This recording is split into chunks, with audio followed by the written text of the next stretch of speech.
La dictadura cubana ataca a Europa y a sus aliados en la invasión de Rusia a Ucrania, mientras el régimen castrista es el operador diplomático de inteligencia y de propaganda del Kremlin. ¿Cómo están, amigos? Bienvenidos a Noticias Importantes. Esperamos sus opiniones en los comentarios. Comenzamos. Desde los actos preparatorios de invasión de Rusia a Ucrania hasta el actual encubrimiento de los crímenes de paz, de guerra, de lesa humanidad, el régimen de Cuba participa activamente con Rusia en la violación de la paz y la seguridad internacional como su operador diplomático, de inteligencia, de propaganda y principal plataforma del invasor en las Américas. La dictadura cubana, que recibe desde hace décadas el abierto respaldo económico y político de Europa y de los países europeos, es hoy el agresor y enemigo de Europa, sus países integrantes y sus aliados.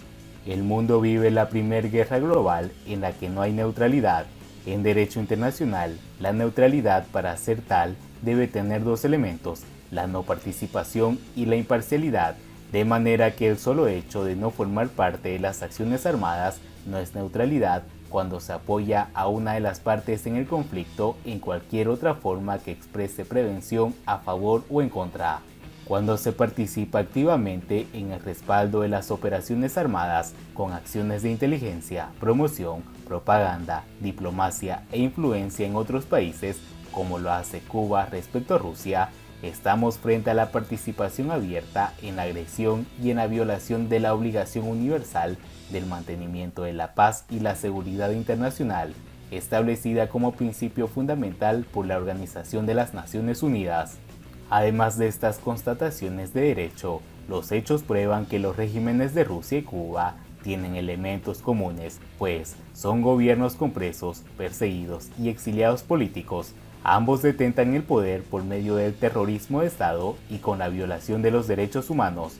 Putin, Castro, Díaz-Canel han eliminado la libertad de expresión y de prensa, han terminado con el Estado de Derecho, simulan la separación e independencia de poderes públicos y son regímenes de fuerza.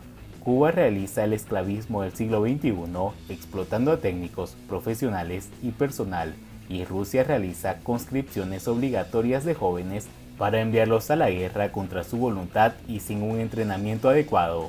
El 23 de febrero de 2022, el régimen informaba que Cuba se alineó con Rusia y pide a Occidente que deje de intervenir en Ucrania por medio del dictador Miguel Díaz-Canel, expresando que el empeño de Estados Unidos por imponer la progresiva expansión de la OTAN hacia las fronteras de la Federación Rusa constituye una amenaza a la seguridad nacional de este país. El 28 de febrero, Cuba apoyó a Rusia en la votación de la ONU sobre Ucrania.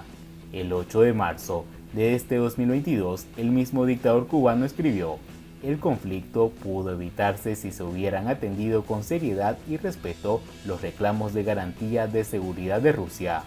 Cuba ha votado reiteradamente a favor de la invasión de Rusia a Ucrania en las Naciones Unidas.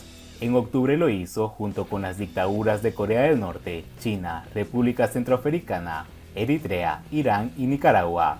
Como jefe del socialismo del siglo XXI o castrochavismo, Cuba ha llevado a las dictaduras de Venezuela y Bolivia y a los gobiernos paradictatoriales de Argentina y México al abandono de la votación o a la abstención, que es otra forma de apoyo al invasor, porque ante crímenes contra la paz, crímenes de guerra, la abstención es un apoyo al criminal.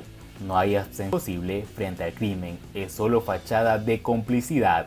En julio de 2022, Putin incrementó el apoyo a la dictadura cubana con el envío de combustible y otros.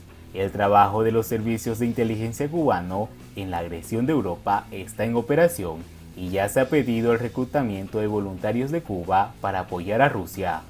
Mientras tanto, Díaz-Canel pide a sus funcionarios en Rusia seguir forjando desde allí la prosperidad de Cuba. Díaz-Canel realizará la visita oficial a Pekín entre el 24 y 26 de noviembre en el contexto de una gira de paradas de Argelia, Rusia y Turquía, confirmó Wang Chunjin, vocera del Ministerio de Relaciones Exteriores, en un breve comunicado citado por el portal oficialista Cuba Debate. La portavoz del régimen chino dijo que el gobierno cubano llegará por invitación del presidente Xi Jinping sin ofrecer detalles de la agenda. En Moscú, Díaz-Canel se reunió el día domingo con un centenar de funcionarios de la misión cubana en Rusia, los hijos de estos y una representación de entidades oficiales del Estado cubano que trabajan allí.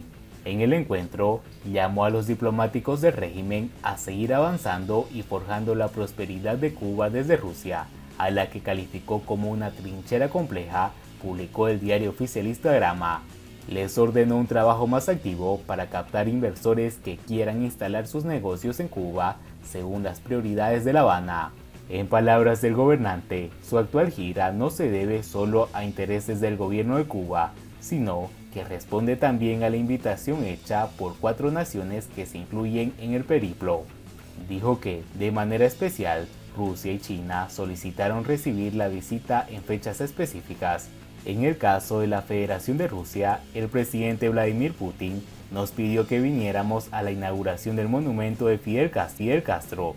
La República Popular de China, por su parte, tuvo un gesto muy significativo, y es que el presidente Xi Jinping invitó a Cuba como el primer país de Latinoamérica para visitar China después de haber celebrado el Congreso del partido, añadió. Respecto a la visita a Turquía, Díaz-Canel dijo que durante los últimos años, las autoridades de la isla han estado recibiendo delegaciones de alto nivel y no habían podido corresponder a esos gestos. Sobre Argelia, dijo que es un país con una histórica relación y ahora también se fortalece.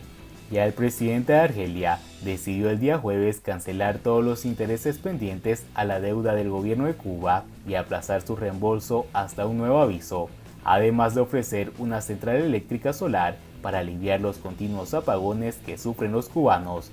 Díaz-Canel informó a los funcionarios cubanos en Moscú que el gobierno argelino decidió también reanimar el convenio de suministro de hidrocarburos que ha estado en pausa desde 2019.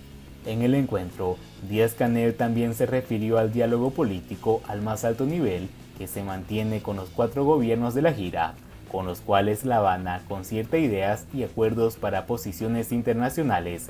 El títere castrista volvió a deslegitimar las protestas que han ocurrido desde el año pasado en Cuba y las atribuyó a la construcción de una matriz de actuación en varios escenarios. Dijo que hay una operación de inteligencia de envergadura en referencia a una supuesta estrategia de subversión en Cuba y que, ante la lógica imperialista, hay que anteponer la lógica de la construcción socialista. El día lunes el gobernante cubano se reunió con el veterano líder comunista de Rusia, Gennady Zyuganov, antes de encontrarse con Putin. Su hermano Raúl Castro le manda un fuerte saludo, dijo Canel, según un tuit de la presidencia. Miguel Díaz-Canel también acudió el día lunes ante la tumba del soldado desconocido ubicada frente al muro del Kremlin. Y bien amigos, así vamos terminando las noticias importantes del día de hoy. Por favor, nos ayudarían mucho compartiendo las noticias y así poder informar a muchas más personas de la verdadera realidad en Cuba. Patria y vida mis hermanos, nos vemos.